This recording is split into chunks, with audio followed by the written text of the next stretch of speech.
I'm the firstborn, and life has been that of a typical firstborn who comes from a village with dreams, but there was nobody I could reference when there are challenging dynamics in a family unit. It's not just about you and your partner. Think about the kids, because kids are not naive, they're not stupid, they can observe what's happening between mom and dad. I mean, this is weird when I say to my friends, but I don't remember ever going applying for a job. I've never applied for a job. I don't know even how do you apply? I've been unemployed for the longest time. They used to have the stuff and then you write. That's the station we want to be. We want to be a platform for everybody to feel comfortable once they enter that frequency. The views and opinions expressed by our guests are solely their own and do not necessarily reflect the views, opinions, or positions of this podcast, its hosts, producers, sponsors, or affiliates. Our podcast serves as a platform for open dialogue and diverse perspectives. Any statements made by guests are their individual responsibility and should not be interpreted as an endorsement or official stance of the show.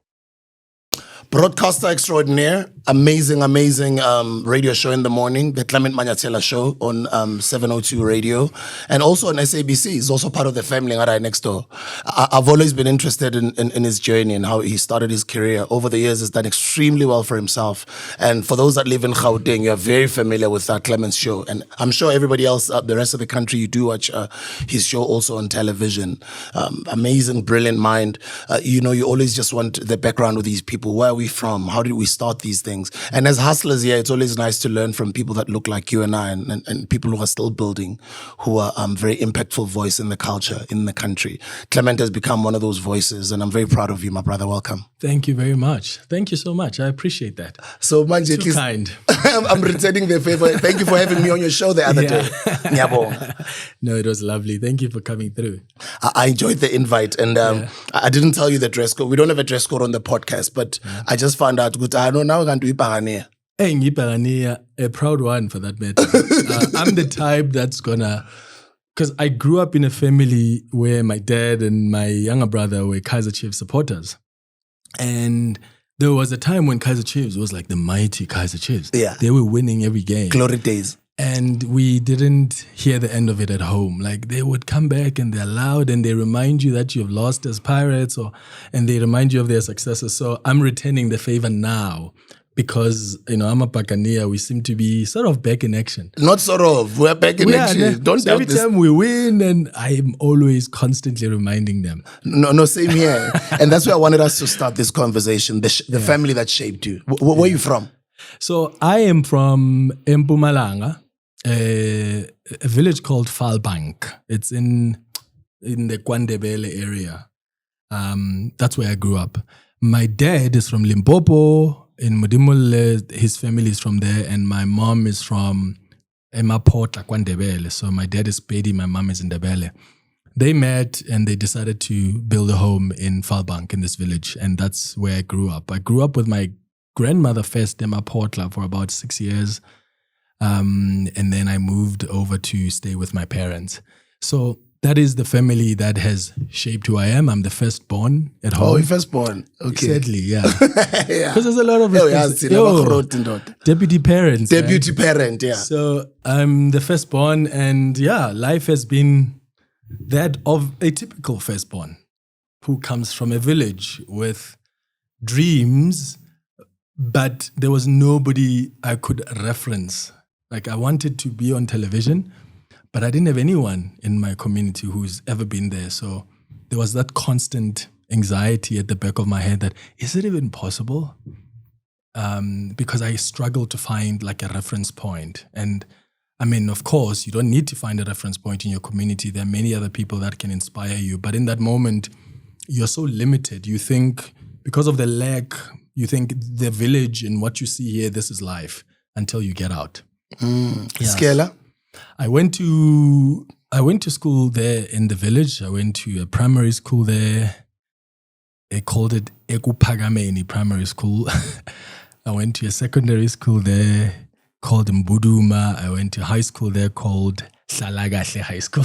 Thank you for mentioning those names, because some of the people who went there or were still there, They can relate. It's good to hear. Good. Oh, Gandhi Clement went to our school. Yeah. You know what it does to the younger people out there, right? Representation, exactly what you were saying. True. Yeah. And these are the schools I went to, and I'm very proud of them because, I mean, Sbuda, there is this perception about village schools.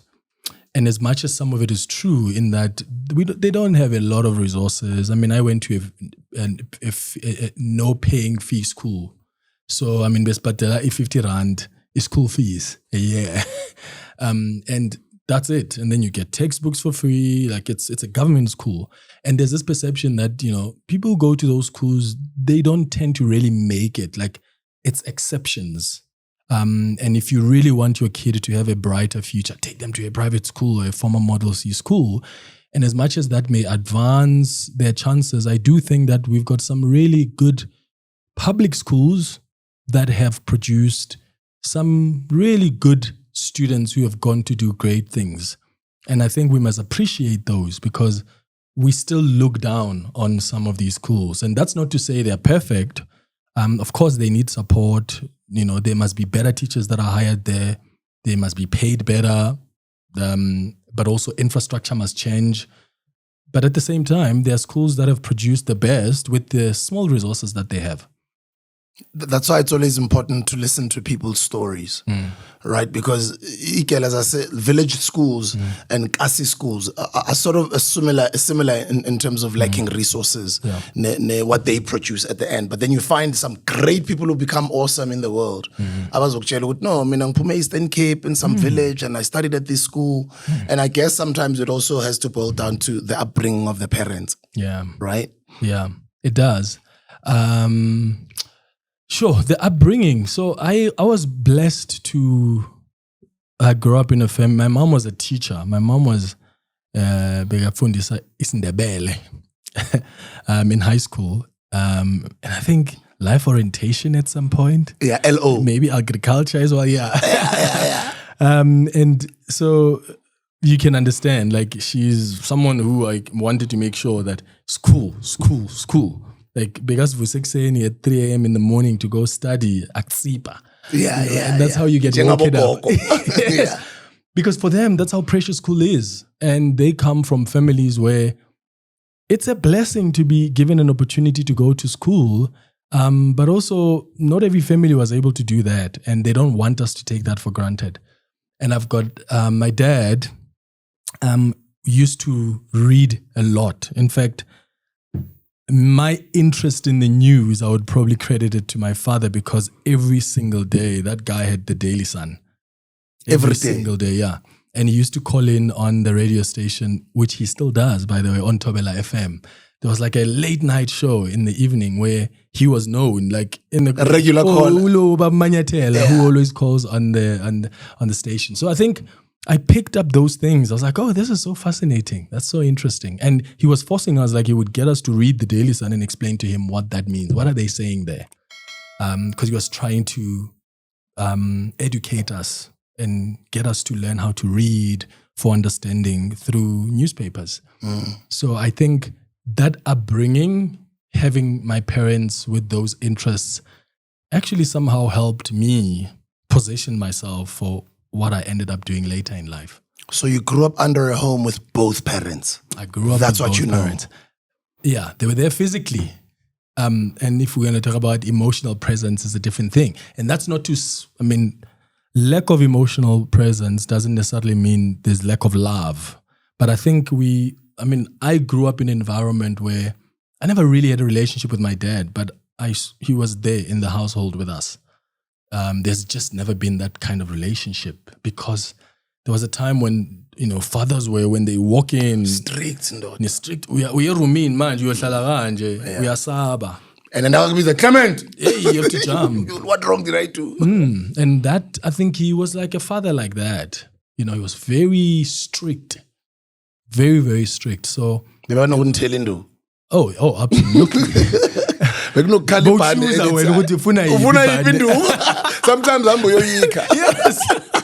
Yeah, it was. Yeah, he was very strict. Like my dad, and I've shared this before on the radio, Like I've witnessed the violence even, domestic violence. Like I witnessed him become violent towards my mom. And we're blessed because he grew up at some point and he learned that what he had done has been wrong and he's since become a completely different person. And I'm grateful to God for that. But I think he also knows like the kind of impact that has had on us. Like seeing him that violent towards our mother, even in the most vulnerable of situations, was very difficult. And it created a distance between us as his kids and him. And I mean, what we've been doing of late is to play catch up because we've never, I mean, back then I would get in the car with my dad and I've got nothing to talk to him about. And we're going to literally talk about, oh, the traffic light is red. You can move. Or, okay, how was work? Like it's so awkward. It's almost like you're talking to a stranger. And I think those are the consequences of what happens when there are challenging dynamics in a family unit. It's not just about you and your partner. Think about the kids, because kids are not naive. They're not stupid. They can observe what's happening between mom and dad and they can see. And you can try to hide it. We pick it up and at some point it really defines even our own attachment, points and levels, and it affects how we interact with other people in the future. I can relate, without getting into deeper detail. But what I did realize in the later years of his life, he became more calmer. He became less stricter, and he became a little bit more loving. And at some point, then I'm also starting to become, and I kind of felt in his later years, ngathi bekaneskamu so ukuthi lentwana le yazikhumbula lento lezi nganginokuzichuna endlini nanginokubeka ioledi isandla but I wouldn't address them, but you could just see like he's trying to make up for, well I kind of felt he was sort of trying to make up for that because then he even joined the church. My dad also joined the church and it became such a culture shock to us because from a guy who was an alcoholic, like a serious alcoholic, to a guy who suddenly just stopped it and said, I'm going back to church. It was quite a surprise. But in the later years, I mean, our parents don't have the language for making up, like, hey, I'm sorry. They really don't. And I've had to get to a point where I accept that I'm lucky enough to be a different father today to my future kids because when I falter, I can say I'm sorry because I'm armed with the framework to do that. People go to parenting workshops now, you read books. We're learning more about how our generation has learned more about how we've been raised and we want to change that. That's the blessing we have. We can chart this new path of parenthood ourselves. But our parents are coming from a completely different generation, bro. Generational trauma, bro. Yo. They come from apartheid, bro. That, how demeaning that is to your identity. And then endlini, there was just poverty. There were no opportunities. And then there's the violence that they witnessed. And to them, that's how you actually go about fixing things. So I've had to be a little bit more gracious to my parents. And I think when you do that, you realize that, you know what? Your parents did the best that they can. And I believe that my parents have. I'm not going to be best friends with my dad because life doesn't work like that. Like there's a lot we've had to go through, but I'm at a point where I'm happy that he is still in my life and I appreciate him and I've forgiven him even when he hasn't said I'm sorry. Because I've seen his I'm sorries. Like you say, you pick it up in how he looks at you, the things they start to do. They don't have the words to say them, or maybe they're not brave enough if you believe so, but they show you that they are remorseful. And sometimes that's actually what's sufficient for us. You still have both parents? I do. You're very blessed, bro. I know. Yeah, I'm very blessed. There's a lot of things that I go through as I've reached my late 40s where there's certain answers that I need. And the only person who can give me those answers is time. And he's no longer around, Sometimes you dream. Sometimes when we wish I around in a poop, and And sometimes it gets emotional. You know, the person that raised me was my stepfather, and Tatelo Opeme, so rest in peace. He passed on in 2017. Biological father passed on in 2009. Biological father wasn't, you know, in my life for most of the time. But then you kind of get emotional. It does hurt sometimes. And you understand the importance of having a parental figure, right? I'm even speaking about some of you guys with mothers. A lot of us have lost both parents. Some of you guys only have a mother or only have a father. But for me now, I would, you know, when people say time heals, I don't think it's healed me in the years, but too. I'm a time but I was more closer than Tatelo, my stepfather who brought me up, and that's the father I'm talking about. I kind of feel time does make it better, but you reach certain age, you reach a certain age where you feel like, I sort of understand probably where he was coming from here. He might not be here for me to ask him those questions. To be like, dude, because now I'm at that age that he was then when he was doing certain things, right? And I also have got other questions as far as our family is concerned, history, culture, you know, the importance of a parent. And then you start seeing yourself in him and imagining what he had to maneuver. Maybe this is what he was going through.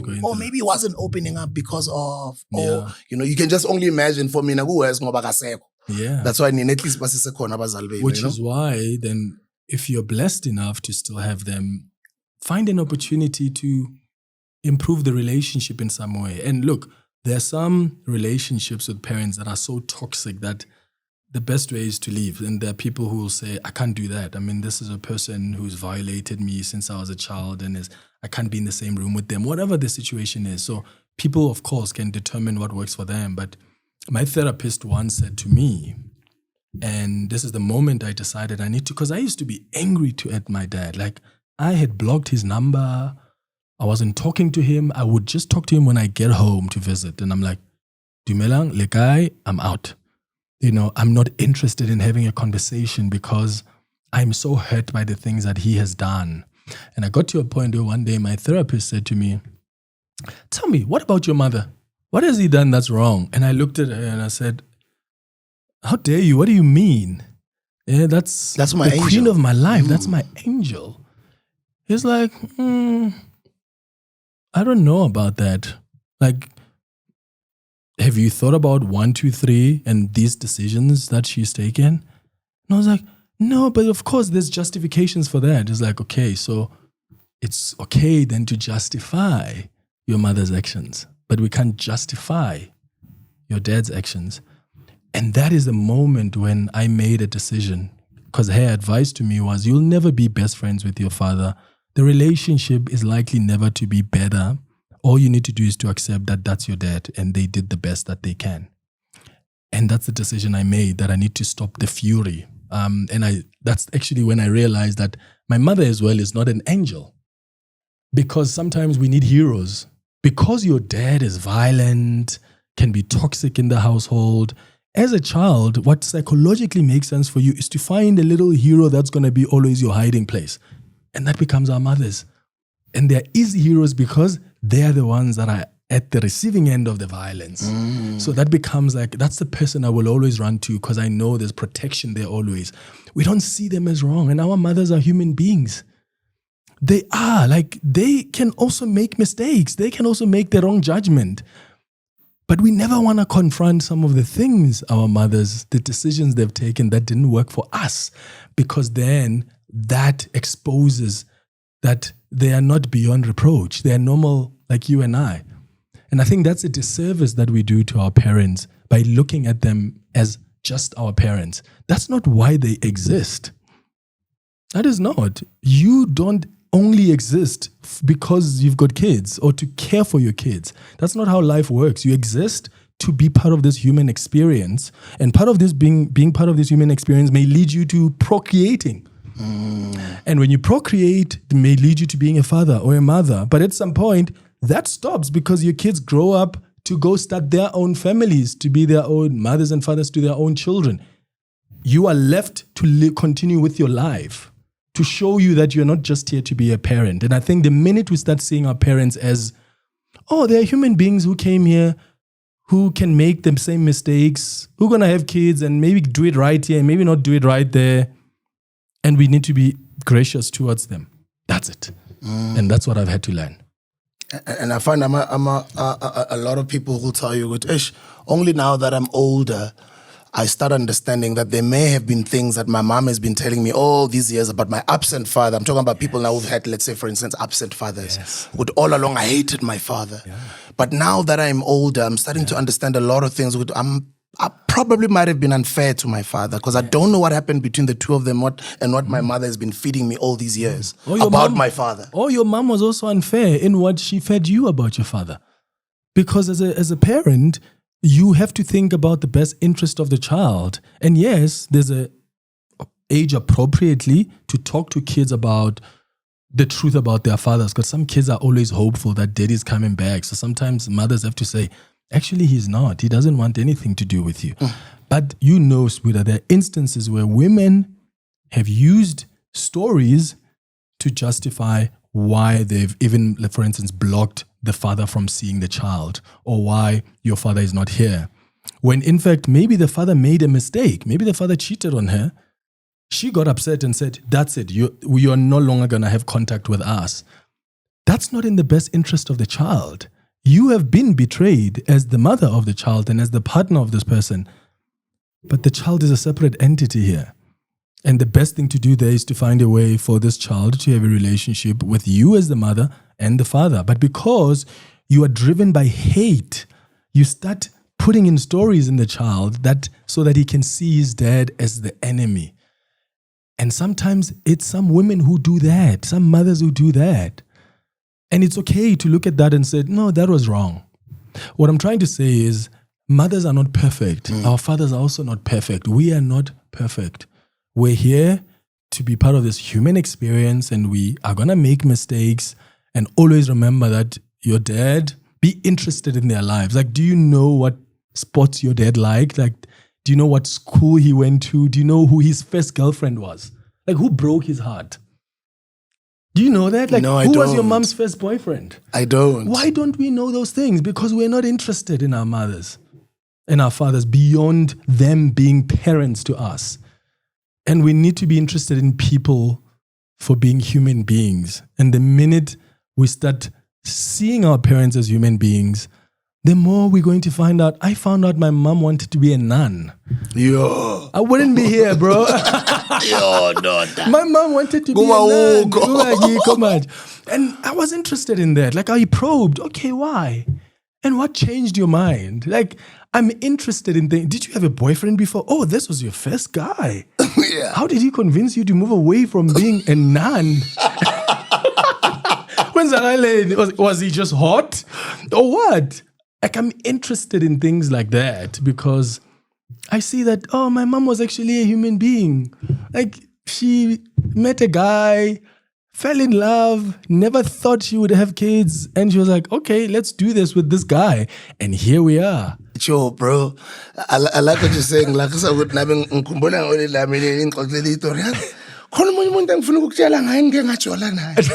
And then I pressed my mom, and my mom was like, I'm like, yo, who be time my like back in those days, I'm like, without saying anything to anyone out there, just some humor. But I guess you guys understand where we're trying to go to here with our parents and our relationships. And before we move on with the conversation, still on parenting, but just the last part. When we open up these types of conversations, even on the radio, now let's come to us, the type of parents that we've become or the type of parents that we are. And I know you're saying your future kids, which means I'm sure you don't have kids yet. Yeah. But some people believe in parenting the style of being the friend to the child. And then you'll have other people who'll say, no, I'm a parent. They are not my friends. I always put a boundary with you are not my friend. And I know you're not a parent yet, but I mean, where do you fall there in terms of, I know you're already thinking about the future, how it's going to look like your relationship with your kids. Yeah, and I mean, I also practice it at home, right? With nieces, cousins, but nephews. My nephew, I've got two nieces. Okay. My younger brother's two daughters. And I've got a sister as well. Like my younger sister is like my firstborn because Deputy parent. I'm the deputy parent, and more to her because, she was only just started working this year. She's been in varsity. She just completed varsity last year. Oh, congrats. Nice. Thank you. Yeah. She graduates this year. So she's like my firstborn. I'm responsible for her. And I pick up in how I interact with her. And for me, and of course, people will always take a style that works for them. I was on a flight actually last week to Cape Town, and I was sitting next to this woman. In the middle, it's her 2-year-old child. We were about to land, and you need to strap. Yeah. She didn't want to do it, the 2-year-old. She is throwing tantrums, and mommy's like, come on, Mimi, let's put on the strap. I'm sure Bagumlungu. Of course. I can imagine the blacks going. Put it, Mimi, please, Mimi, listen to mommy. We're about to land. And I'm thinking, we're not about to. We're landing. Literally descending. We are. This is dangerous. If anything happens here, your child is in danger. No. Woman is like, I'm like, ma'am, we are descending. It's like, I'm still negotiating. Negotiating. I'm sorry, that is not my style of Push parenting.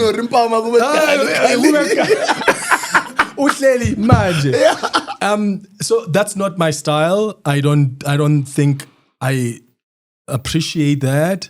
I think even gentle parenting must have moments where parents are able to be femme, because a child we teach. That's why when you've got a pet at home, I've got a dog, and my dog knows, Ossie knows, don't get on the couch. And when I say don't get on the couch, he needs to get off. There's language you need to teach kids because they are learning to behave. They don't know what is right and what is wrong. And as a parent, sometimes it requires you to be firm because that's when they actually know that, oh, we've entered the serious zone here. This is not a joke. That's why you would sit in the bedroom when sometimes anytime is back. So I'm a guy, like I do believe in gentle parenting when necessary. I do believe in being firm when necessary. My sister would probably tell you that I'm very strict, but I'm also like a fun brother. Like I take her to the GQ awards, I take her to the SAFTAs. Like she's like my +1 everywhere I go because we are like that. We're cool like that. But she also knows that I'm her brother. So if the proverbial ish hits the fan, I'm going to be a brother and say, what's going on? Get your ish together type of So I'm that guy. Like I'm a bit strict, but I'm also like, I can be a gentle because I want to know, why did you do this? Let me hear from you. Like I'm interested in understanding you too, but just know that I'm the one with authority here. It's been delegated to me by God, by the Bible, and by the Constitution. So, so that's how I operate. So a lot of us do what we do. We started to say, I look at all these great people. When you follow their stories, they either started their careers doing what they're doing, whether it's about Serena and tennis, they started as kids, whether it's about Roger Federer, or whether it's politicians, and you follow their stories about Julius. They started Bomakosas by Intwana. I started radio at age 16, 17, community radio, campus radio. Didn't know I'll be doing this thing the rest of my life. I'm almost 50 now. I'm doing, national radio. Time for brand new hustles, and it is time for you to hustle, especially those traders. You're probably looking for the right platform to trade with, and a lot of people do know that we're in that digital era. People are learning to trade. People are making money online. Are you going to join them? Are you going to get into a reputable platform? While digital financial instruments remain the most unpredictable and risky assets for a lot of people all over the world, Pocket Broker is among the first platforms to offer BTF ETF trading. For those that trade, understand what I'm talking about. BTF and ETF trading, and with up to 92% profitability, more crypto assets will soon be available on the platform, providing the best trading conditions. There's also 130 plus assets available. You can profit from currency pairs, indices, stocks, and cryptocurrencies. Assets are available 24/7, allowing you to trade at any time. You can also deposit with crypto or withdraw, and Pocket Broker offers convenience and commission-free withdrawals. The platform also has got a referral program, Pocket Friends. That's what it's called. If you invite a friend and then they top their account and start trading, both of you and your friend will receive bonuses. For example, if your friend deposits $50, then they receive an additional $50 as a bonus. And when you get a bonus of up to $10 credited to your balance. All you need to do is create a referral link. The process of creating the link on the platform should be shown. You will see it over there, and share it with your friends and receive some rewards. All the best. Time for new hustles. Let's make this money and trade with Pocket Broker. The radio bug, when did it bite you and when did you start radio? So the radio bug, I would say, so I'm going to respond to it in different ways. Oh, sorry, let me put it this way. Actually, how did it all start? Maybe thing is it's radio. Okay. Because I'm zooming into radio. Yeah. I see a story from Le Mpumalanga to the big lights of Johannesburg. Yeah, so I studied journalism. And to be honest with you, it's not because I was really fascinated like I am now about like journalism. I went to the University of Pretoria. Oh, Pitor. From Mpumalanga you went to Pretoria. Yeah, okay. In fact, I studied at TUT in Soshanguve because... Kodi, yeah, next to Vivi, next to Philip. Yes, yeah, I went there. Yeah, and there was a campus there, the journalism campus, on the other side of the main campus, Kososha. I remember it. Yeah, I used to at the back room somewhere there near the campus. Yeah, I used to stay via Vivi, next to via Philip. I'm going to go class, but can give Valman and then transfer. Yeah, transfer. Yes, there. Busy area. I started in Soshanguve as well. So I started there. That was the first time I ever really left the village to go study. And the reason I started TUT is because there was a big scandal in Mpumalanga when I graduated, like a cheating scandal. Like some schools in our region were found cheating. An exam paper was leaked. So they had to pause our results. They couldn't release them all. So like my mathematics, science, and a few others were not reflecting on my certificate. And the institutions I applied to couldn't accept me without those results. TUT was the only institution that was able to open its door for me. And I'm sure many other people who were coming from my region at the time. So that's how I ended up. I studied there. Like I think I did TV production for a year because I was whiling away time until I get to UP to actually study journalism. So that's how it happened. So I did journalism for 3 years. I wasn't too crazy about it. I just thought, let's do this thing. It seems fascinating. I'm curious about it, but I'm not passionate about it yet. So I did it, studied, then I worked at the Pretoria News as an intern for about 2 years. And then I used to be an intern at SAFM. And then I moved to Joburg after graduating and worked for Power FM. That's when I started in radio as a junior reporter. Junior reporter at Power FM. At Power FM. When it started, in fact, I launched when it started in 2013. When at the time, we were the first group. Yeah, when I remember when the signal wasn't that clear. The early days. Yes, the early days. We were all excited. This black radio station. Black radio station. I remember. Yeah. Oh, yeah. That was like when on the day they said good morning. Like I think it was Sikim Kabadeli. Yeah, I was listening. She co-hosted with somebody else. I'm forgetting his name now. Lawrence Chabane, Lawrence, and they were doing the breakfast show together. That was when was our first day on air as well. So that's how it started. But did the radio bug bite me then? Not really. I just loved my work. I'm a journalist by nature. Like intrinsically, that's who I am. So it put me anywhere, whether in print, in television, in radio. I just want to, as long as I'm a journalist, I'm asking the questions, I'm trying to make sense of what I'm reading between the lines. That's what I do.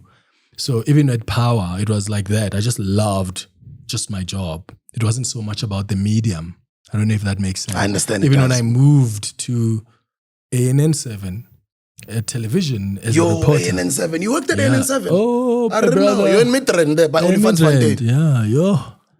May that era stay. I remember that era, bro. And never return, yeah. Those morning ANN7 government breakfasts, you remember? Yes. Yeah, that you guys used to have, yes. Yeah. So then I did that. Even when I was there, it wasn't like, oh, I love television. It was just like, I'm just loving my job. And then I moved to Prime Media, to 702, almost 10 years ago. How did you get in there?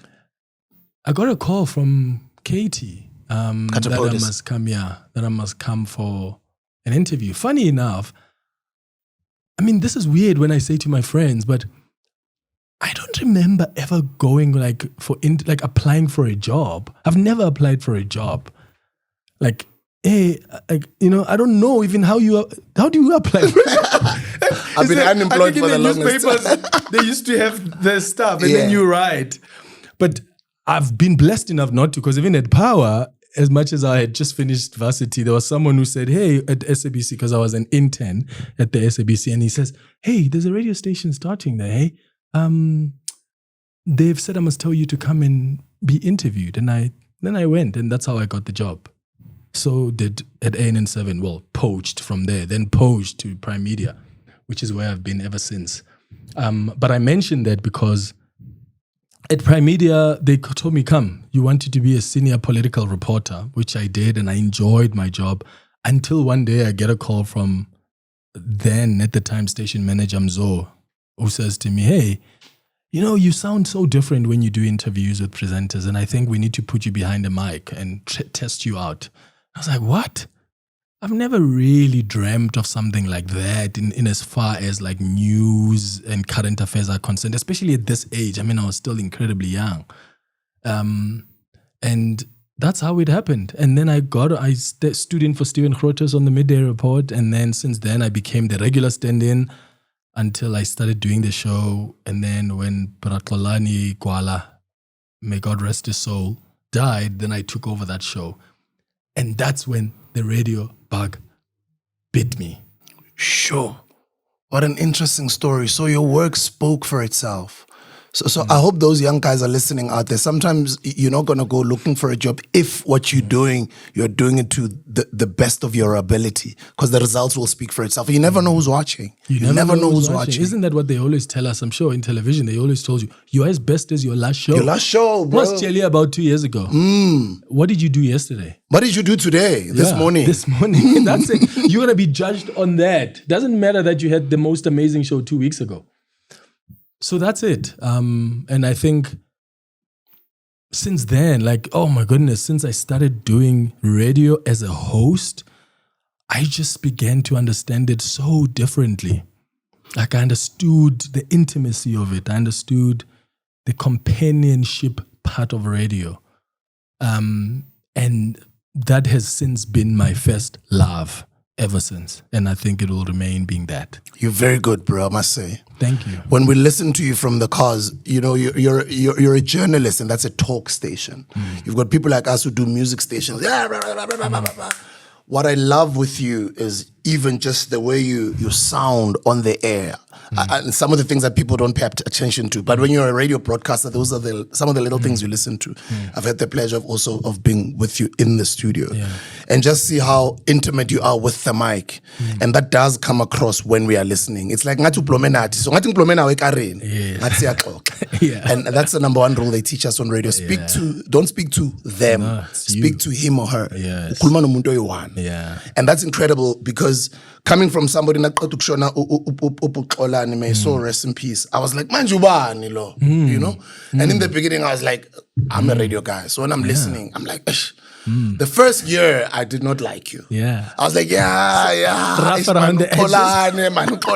You know?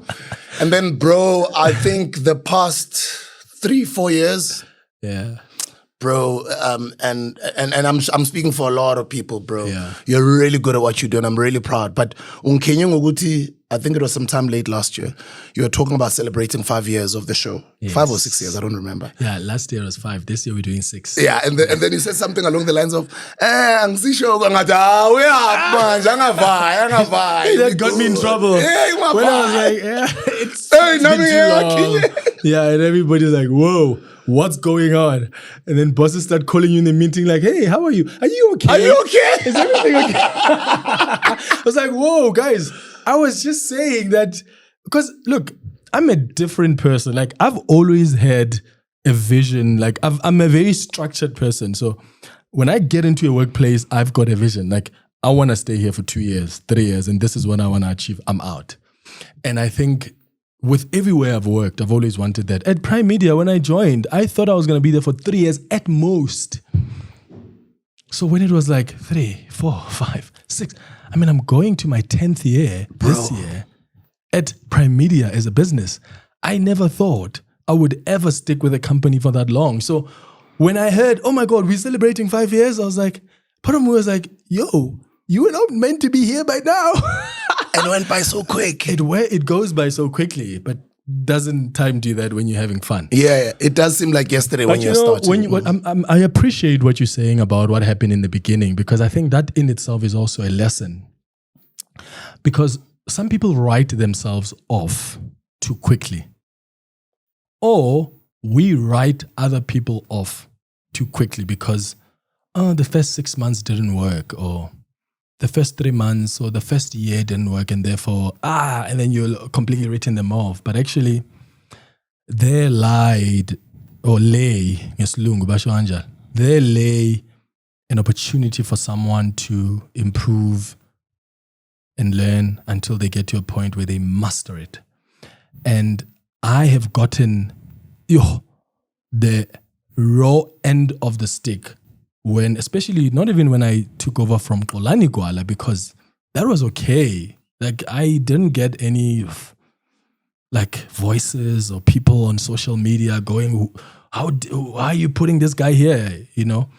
But it was when I took over the current show from UCBS that I really experienced the worst form of hostility you can ever receive as the so-called talent.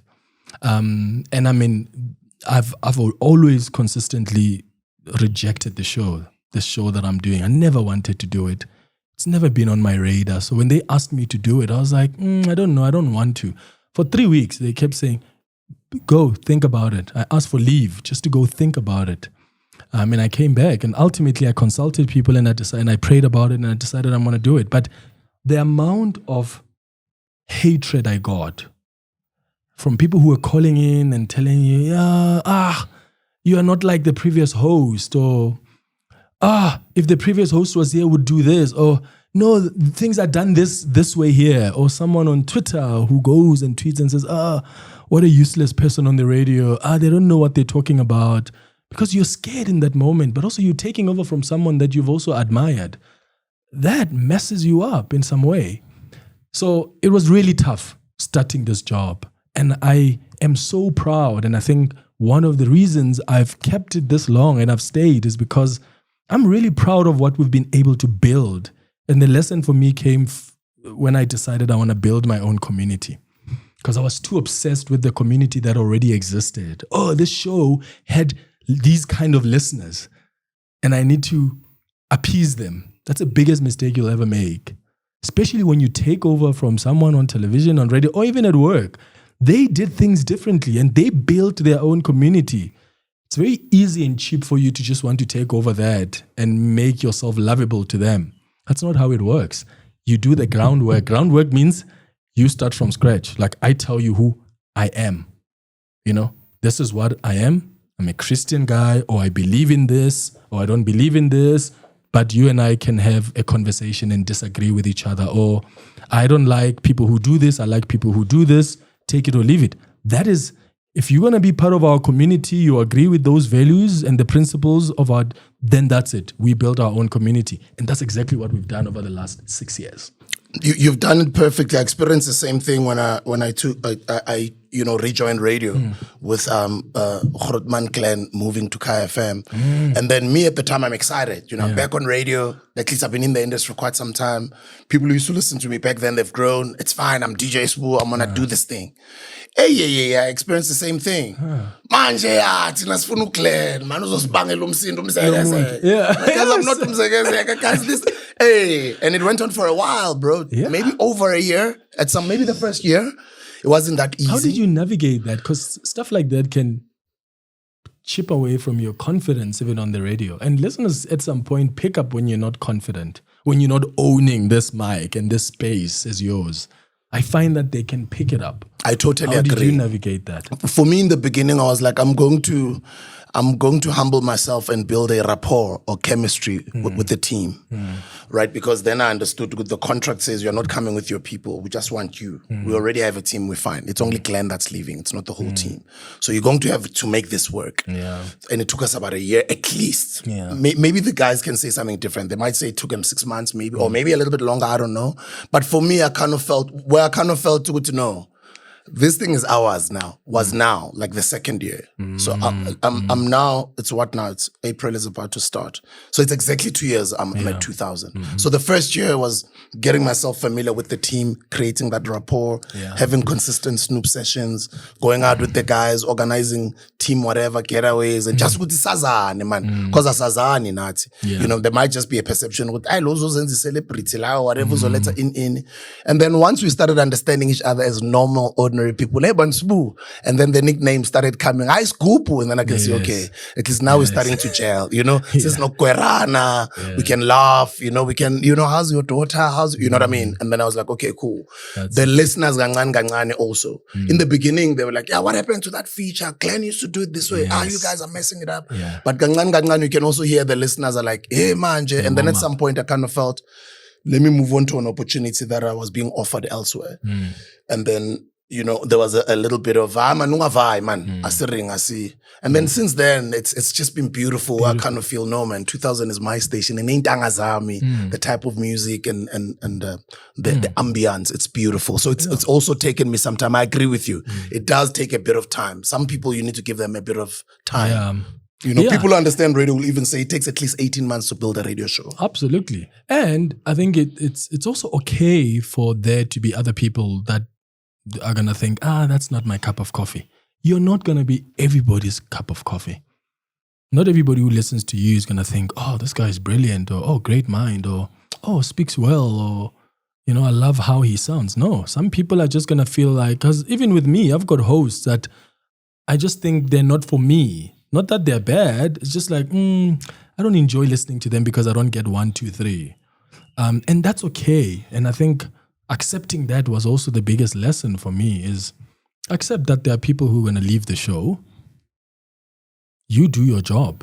Someone else is going to come and love you for who you are. Like, I'm a guy from the village, and I had to be clear about that in the beginning. I'm not here to speak Islungu. That's a private school. There are certain words I'm going to mispronounce. Same here. Yeah, like teach me and then we move on. Yeah, bro. But this like, is me now. I'm like, I'm okay the way I am. And I'm okay. I'm at peace.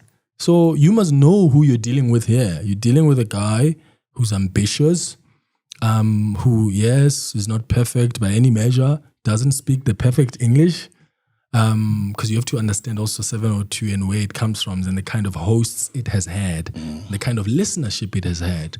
That context matters, because it really at some point shape what the expectation from the listener is about how you must sound, the issues you must tackle, you know. And I've had to say, I want to introduce conversations also about Black people.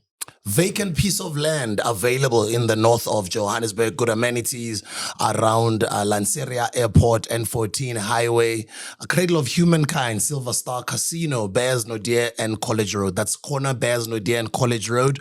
We're starting from 150 squares all the way to 300 squares.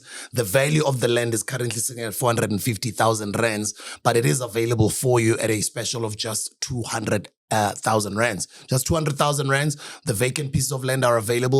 You can organize on your show day this coming Saturday. Every Saturday we've got a show day, and then every Wednesday evening we've got webinars, brick by brick webinars, where we discuss property investment opportunities and strategies. We talk about stokvel opportunities. We talk about how you can be grouped with other investors for you guys to do group investments. A once-off 167,000 rands, where all of you guys collectively, my properties cash, and then you guys can just grow your portfolio that way. There are those opportunities. There's stokvel opportunities as well, and there's vacant pieces of land opportunities. Click the link in the description or email soniamokheseng at gmail.com. That's soniamokheseng at gmail.com. Email her to RSVP for the Wednesday evening webinars at 7 p.m. For the Saturday show house, email her as well to organize that show house booking, and email her as well if you're interested interested in purchasing the Brick by Brick book, or email her as well if you're interested in purchasing that vacant piece of land. Let's get back to the regular programming. Like, I want to talk about issues that happen in black families too. Like, because we are the majority as well. So we deserve to be accounted for in some way, even in these commercial platforms. So I've had to make that clear. And if you don't like that, that's okay. I respect that. But if you want to build this with us, please come and give me suggestions as well. That's how we've made it to 6 years. There was a time in the country where 5FM was looked at as the white radio station. Yes. 94.7, 702. But then we started seeing Abo Fresh, I'd have conversations with him. He'd tell me the same stories that we're sharing now. Would he experience similar? Right? And it wasn't even that easy because they were sort of one of the, I don't want to say the first, but that crop of people that went to white stations and still made it work, and it was a success. Right? What would you say is, in terms of demographic wise, and I like the point that you said earlier, Wuti, there's more of us in South Africa. So it was inevitable for everything else to sort of appeal a little bit more to this larger type of crowd, as opposed to what the agencies are going to tell the station and what the station is going to tell programming to force the talent to do things this way. Yeah. Right? So, I mean, when you look at the listenership at 702, like, maybe like 15 years ago, there was a time when like over 60% of listeners were white. How is that normal in a country like South Africa? It doesn't make sense. It just doesn't make statistical sense. Like, okay, unless of course it defines itself like a white station. But as far as I understand it, that's not really how the station defined itself. It's just the perceptions that existed, because also look at the lineup, you hear the issues they talk about. Oh, and also everybody who's calling in, because the listenership is majority white, of course it's going to be majority white. That's why they'll say, oh, this one is a 702 black. Remember that term? I'm a clever black. Yeah, because then there were black people now calling who have been around. But they just wanted this platform to represent them too. They wanted to see themselves in this platform. But how do they see themselves if nobody who looks like them is there? So the minute 702 started really transforming, where they were moving in. They brought in Kolani to do the breakfast show, got him from SAFM. They brought in Abo Bongani Bing, Abo Ridi Tlabi. They were intentional about creating a space also for black people to be comfortable enough to call in and be part of 702 land. And I think we've done that so successfully. I mean, now listenership, I think over 70%, the last I checked, is black. And that didn't just come. It came by the station being quite intentional. And you hear the issues we talk about, like issues I discuss on my show, or Relebohile or Aubrey in the evening. You can hear, like, we talk about our own experiences and issues that even some families that are maybe like ours have gone through, because we're trying to open that door wider. Even 702 shouldn't just be for the elite. No. Like, I've got a diversity of listeners. I've got guys who are gardeners who listen. I've got women who will call in from Glenhoven who'll say, hey, I'm a domestic worker. We know their voices, their names already. They're like, bahambila I'm just listening to you guys. That's the station we want to be. We want to be a platform for everybody to feel comfortable once they enter that frequency. Yeah, there's another lady that you spoke about also. I think she was one of your earliest regular callers or something. And I think she had become so much of a friend of the show that I think about a month ago or something. It was January or something. Yeah. It was such a beautiful story that you were sharing about her and what she has achieved. Yeah, there's I don't know if you were speaking about Mrs. Manyathela. There's someone we've called Mrs. Manyathela. Oh yes. This woman who was, she was the first person to send me a voice note when I started this 9 to 12 show. She was the first person. And I remember being scared and thinking, are people going to call on the open line? Because Pelaine Talk Radio, you've got a whole hour. Agnangoma. You've got a whole hour. You must just speak. If the breaks are done, if you've got 2 breaks per hour, they're done. Tough. You have to talk. So I was like, oh my God. And this woman was the first to send me a voice note. And I remember she was also very stern. Like, she was like, man up and take over and be confident.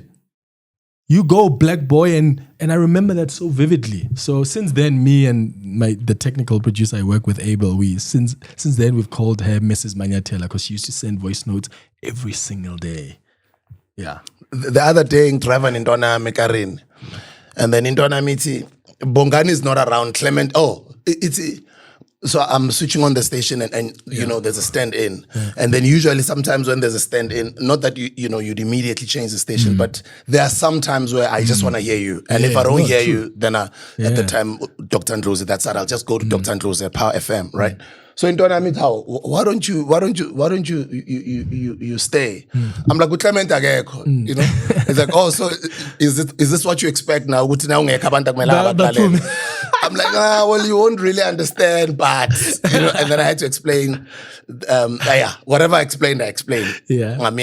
But me, in my mind, I was pissed off. Yeah. I'm like, this is the Clement Manyathela show. Yeah. Why would Clement leave his show to go stand in for Bongani and leave his show vacant? Yeah. We are still in our Yeah.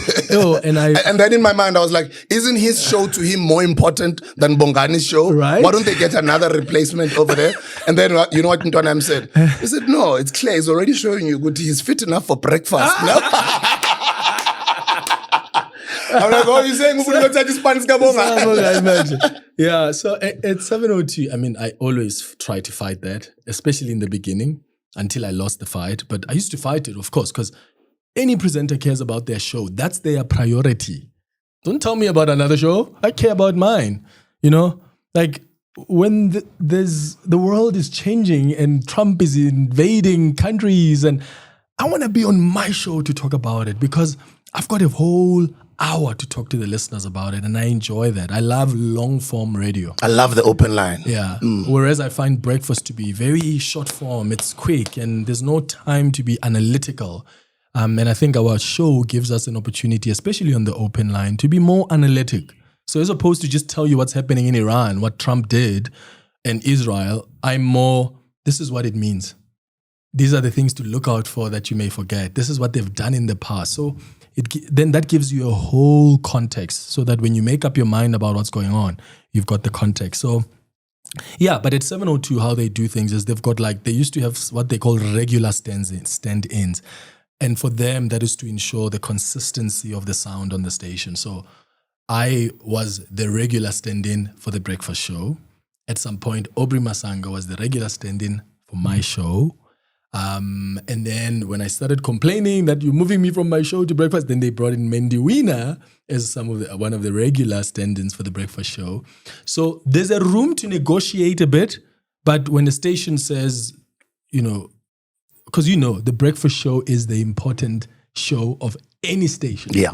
Because that's how you set the agenda. Yeah. That's how you set the tone. If you mess it up there, good luck recovering. Even also with keeping on the lights. Yes. The clients would usually want your morning show. Because I want you there in their cars. Yeah. A lot of people the market is there. So you also want to try and put the best of your best on the station. So if the bosses think that you are one of the best for the station and they want to put you on that important, you have to indulge them. And I think I've tried to indulge them to understand that there are reasons why they would put me in there sometimes, even when I don't have to be on my show. But I've also come up with an agreement that works for both of us, like to say, tell me in advance so that I'm able to plan even in terms of content for my show. Because there are certain things I have to do on my show. You can't just bring in a stand-in to do them. Like some features it's me. Like when I do the healing hour, that's only me who can do that. It can't be any other stand-in because there's a way we do it. It's very personalized. So they know that they must tell me in advance. They know that I can't stand in for 2 weeks.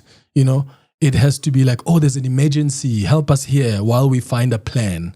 So that's how we sort of navigate it. But it's about balancing. We've got bosses. And if they think commercially, in the best interest of the station, this is where you should be and not on your show, I indulge them. But also they listen to me when I say, not tomorrow. I've got DJ Spoo coming on the profile feature and I have to do that together with whatever. They also listen. They're like, okay, cool, let's go to Mendy or let's go to somebody else. Would you do the morning or the afternoon? At this age, I think I would do the afternoon. Oh my goodness, the morning is hard. Yo, they're waking up. Nivuka kanjani, guys? I try leg, Joe. I mean, it's been like that all my Nilala career. kanjani ebusuku? Like, how do you sleep at 11 or 9 10 and you're o'clock. like, ngizovuka ngo 3? I can't sleep. I always sleep with one eye open because I'm anxious. I feel like I'm not going to hear the alarm. So you'd rather take the afternoon Absolutely. over the morning? Over the morning. And that's more logistical. I'm just like, waking up that early in the morning is a bit of a tough stretch for me. But also, to be honest, I find sometimes the morning listeners to be too rigid and I say this respectfully, like stuck up in a positive way, please, not in a bad way. But like they're too like very critical. Hey, like will you make a mistake in the morning radio? You are in more trouble than you would after 9 because everybody's now awake and you know they've smelled the flowers. They've been breathing air with a freshness nyana in their genes. I find that, sometimes, one time I remember I was standing in for Mongani recently and we spoke about dogs and I was like, I just mentioned casually that, yeah, I gave him bones. Bones, yeah. That's how we grew up. Bobby didn't die from that. So I mentioned it casually. The calls started coming in, bro. Like, Bakwatile.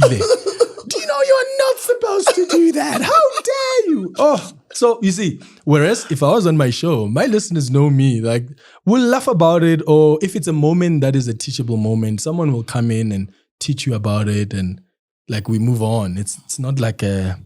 So I find that in the morning, as listeners, we're a bit rigid, and I get it. But after 9, we can laugh. We can debate, we can be angry at each other. And in the second hour, we are okay. So that's what I enjoy about this kind of, yeah. But yeah, between morning and afternoon, I think afternoon more favorable, especially at this age. Yeah, I want to live, man. Like, Yeah. I want to Enjoy your life, I yeah. want to sleep at midnight if I want to. Yeah. And I'm not anxious about, I'm waking up in 2 hours. You know? Yeah.